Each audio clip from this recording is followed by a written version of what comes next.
झारखंड की तो झारखंड मुक्ति मोर्चा की ओर से भी आज प्रेस वार्ता का आयोजन किया गया।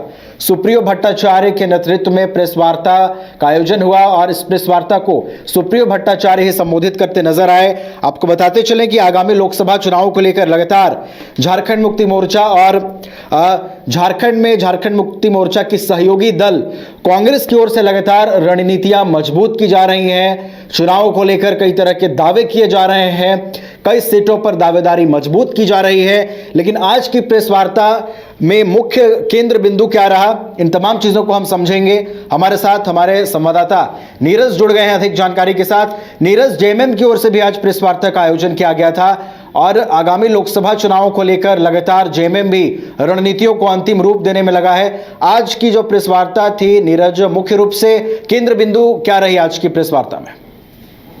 उमन जितने भी प्रेस कॉन्फ्रेंस किए जा रहे हैं, चाहे वो झारखंड मुक्ति मोर्चा की ओर से हो या फिर प्रदेश कांग्रेस की ओर से हो, तमाम जो प्रेस कॉन्फ्रेंस है वो कहीं ना कहीं भाजपा को जो निशाना है वो साधने की कोशिश की जा रही है और कहीं ना कहीं जो है कटघरे में खड़ा करने की कोशिश की जा रही है। और इसी कड़ी में जो है एक बार फिर से आज प्रेस कॉन्फ्रेंस आयोजित की गई थी और इस प्रेस कॉन्फ्रेंस में जो सुप्रीम कोर्ट का एक फैसला आया है जिसमें छत्तीसगढ़ का मामला है, उसी को लेकर जो है ये प्रेस कॉन्फ्रेंस किया गया था। और इस प्रेस कॉन्फ्रेंस के माध्यम से कहीं ना कहीं जो केंद्रीय महासचिव है सुप्रियो भट्टाचार्य, उन्होंने भाजपा पर निशाना साधा है और ये कहा है कि भाजपा की ओर से मनगढ़ंत कहानियां जो है वो बनाई जा रही है। ईडी का सहारा लिया जा रहा है, आईटी का सहारा लिया जा रहा है, सीबीआई का सहारा लिया जा रहा है, लेकिन सर्वोच्च न्यायालय यानी कि सुप्रीम कोर्ट की वजह से जो है उन्हें राहत मिल रही है। और छत्तीसगढ़ का जो है उन्होंने उदाहरण दिया कि कैसे छत्तीसगढ़ में मनगढ़ंत कहानी बनाकर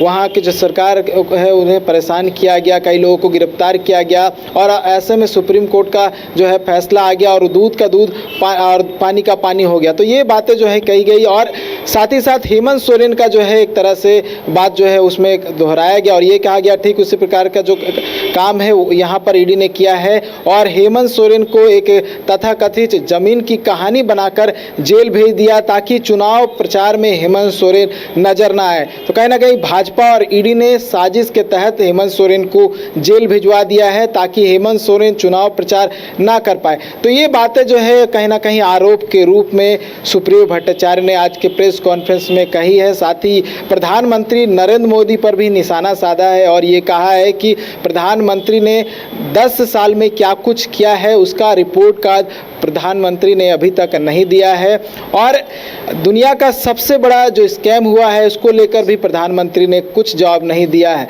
सीधा रूप से उनका कहने का मतलब था इलेक्टोरल बॉन्ड का जो मामला चल रहा है उस पर भी उन्होंने कई बातें कही है और कहीं सीधा रूप से कह सकते हैं भाजपा पर निशाना साधने की कोशिश की गई है।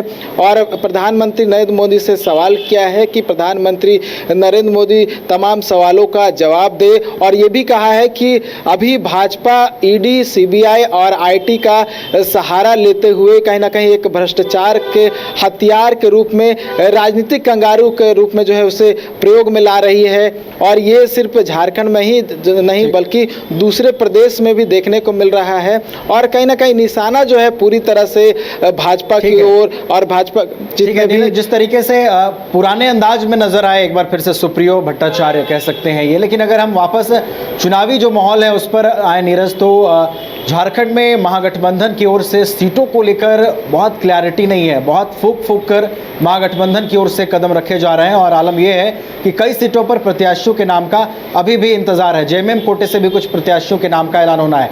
क्या इन चीज़ों को लेकर भी कोई रणनीति बनी है, कोई संकेत दिए गए हैं?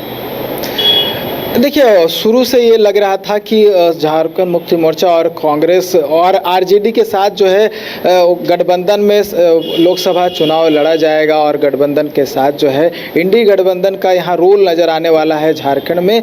लेकिन क्योंकि अभी तक जो है कुल सीटों के लेकर जो है फैसला नहीं हुआ है, उम्मीदवारों की घोषणा नहीं हुई है, क्योंकि अभी तक खूंटी, लोहरदगा, हजारीबाग, कोडरमा के अलावा जो है अन्य सीटों पर घोषणा अगर बात कर लूँ झारखंड मुक्ति मोर्चा की, तो 2 सीटों पर हुई है, जिसमें गिरिडीह की सीट पे और दुमका की सीट पे। उसके अलावा जो है किसी भी सीट पर प्रत्याशियों की घोषणा नहीं हुई है और कहीं ना कहीं जो झारखंड मुक्ति मोर्चा है वो कांग्रेस के मूव का इंतजार कर रहा है, यानी कि कांग्रेस की घोषणा का इंतजार कर रहा है। वहीं कांग्रेस की बात करूँ तो कांग्रेस भी कहीं ना कहीं जो है प्रत्याशियों की जो बहुत सारे नाम हैं उनमें नाम छांटने की जो कहीं लंबी लिस्ट जो है उसके चक्कर में जो है कांग्रेस अभी फंसी हुई है। और क्या कौन सा प्रत्याशी होगा, प्रत्याशियों में से कौन सा नाम सामने आएगा और कौन से लोकसभा से वो प्रत्याशी जो है सामने निकल कर आएगा, ये क्लियर नहीं हो पाया है। और जिस तरह से मैंने कहा कि झारखंड मुक्ति मोर्चा कांग्रेस के मूव का यानी कि कांग्रेस का लिस्ट का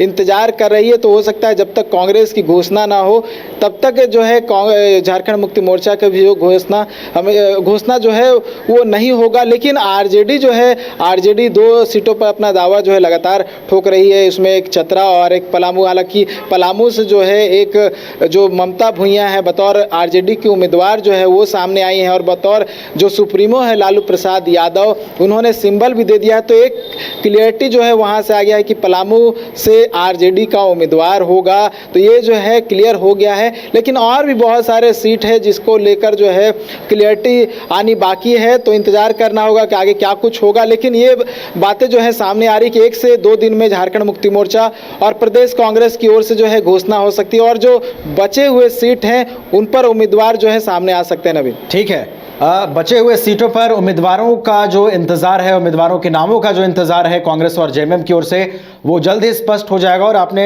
जिक्र किया कि 1-2 दिनों के अंदर ही तमाम चीजों पर से पर्दा उठ जाएगा, जिसका इंतजार भी है लोगों को। बहुत बहुत धन्यवाद नीरज, हमारे साथ जुड़ने के लिए और तमाम जानकारियों को साझा करने के लिए। तो झारखंड मुक्ति मोर्चा की ओर से प्रेस वार्ता का आयोजन किया गया।